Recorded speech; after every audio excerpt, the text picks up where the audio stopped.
Quando nós fazemos uma restauração, o paciente pode retornar com 2 tipos de sensibilidade pós-operatória. Ele pode ter dor às variações térmicas, como frio e calor, ou ele pode ter uma dor à mastigação. Aquela dor que o paciente relata, dizendo que não pode nem morder, que o dente dói. Quando bate um dente no outro, o dente dói. Quando o paciente não tinha antes nenhum tipo de sensibilidade e depois da restauração ela aparece como uma sensibilidade, por exemplo, à mastigação, algo errado na técnica adesiva aconteceu. E esse algo, ele pode ser algo isolado ou pode ser uma série de passos que vão sendo acumulados, erro sobre erro, e assim sucessivamente. Vamos pensar aqui em 3 pontos principais. Ponto 1.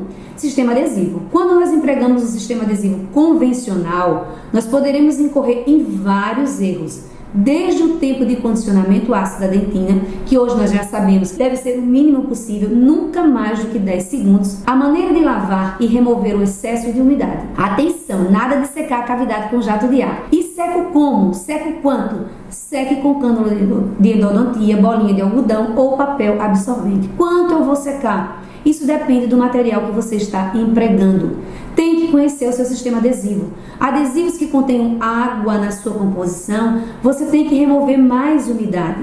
Adesivos que apresentem éter, acetona, álcool, esses vocês deixam a dentina mais úmida. E atenção, úmida não quer dizer encharcada, olha a diferença. Um outro fato é a maneira que você aplica esse sistema, de forma ativa ou passiva. Isso também vai depender do seu sistema. Adesivos com mais água, aplique de forma ativa. Adesivos com esses outros agentes que eu mencionei antes, aplique de forma passiva. E quanto tempo você passou aplicando? Deixou as substâncias por tempo suficiente para que elas possam exercer as suas funções? O primer, ele tem uma função que ele precisa de tempo para que ele possa acontecer de forma plena. Se você anda trabalhando ali, rapidinho, sem prestar atenção a esses tempos, você pode estar verdadeiramente comprometendo a sua adesividade. Consequência disso, uma delas, sensibilidade pós-operatória. Ponto 2. Fotopolimerização. Qual o seu fotopolimerizador? Qual o seu fotoativador? Ele apresenta uma boa irradiância. Por quanto tempo você polimeriza esse sistema adesivo? O sistema adesivo ele precisa ser muito bem polimerizado, porque ele é o primeiro material a ser colocado sobre a dentina e não pode ter uma conversão de monômeros baixa. Então ele não pode ter uma conversão de monômeros em polímeros baixa, porque desse jeito muitos radicais livres vão ficar à toa e consequentemente fazendo o quê? Dando ali um passeio em direção à polpa. A polpa não quer esse tipo de visita. Quando esse tipo de visita chega à polpa, ela grita. Ponto 3. Fator de configuração cavitária. Quando colocamos os incrementos das resinas de forma inclinada, não é apenas para irmos deixando a anatomia final pronta. Existe um outro fator importantíssimo para que a gente faça a execução dessa maneira.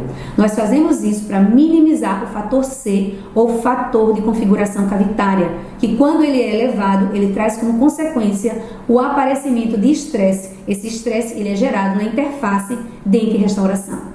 Muitas vezes o colega me diz, mas era só uma cavidade pequena, uma classe 1 ou uma classe 5, por exemplo. E eu já te afirmo, essas são as mais fáceis de ter esse tipo de sensibilidade.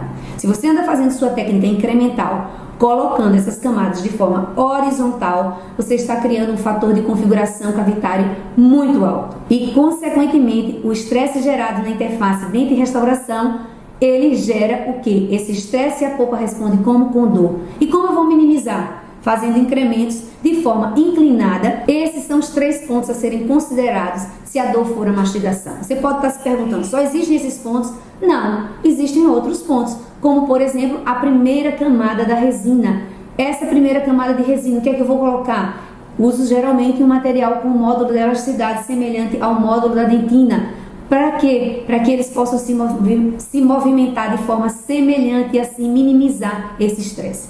Existe ainda a forma de polimerização, se é contínua, se é gradual. Existe ainda você observar o quanto pode estar gerando calor na sua polimerização. Alguns outros pontos que somados, observados e respeitados eliminam essa tal de sensibilidade pós-operatória.